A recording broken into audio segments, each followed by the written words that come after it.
yol haritamızı çizelim istedik. Bu davetimizi icabet edip geldiğiniz için hepinize çok teşekkür ediyoruz. Çünkü hafta başı herkes çok yoğun.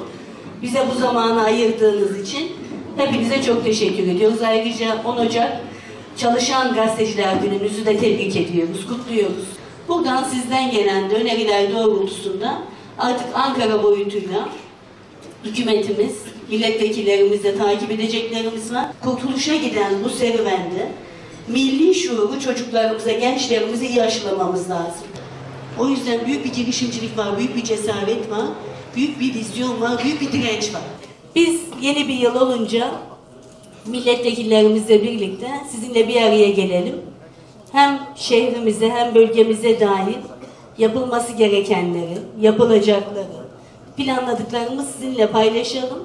Sizin görüş ve önerilerinize göre de yol haritamızı çizelim istedik. Bu davetimizi icabet edip geldiğiniz için hepinize çok teşekkür ediyoruz. Çünkü hafta başı herkes çok yoğun.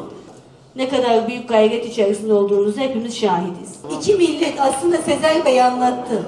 İki millet bahçesi, millet bahçelerinin büyüklüğüne göre de iki cami. Millet bahçesinin içinde diğer camiyle ilgili de şu anda, onu da aslında Sezer Bey söyledi. Yeni yerle ilgili çalışmamız devam ediyor. Tamamlanınca valimiz onu da açıklayacak.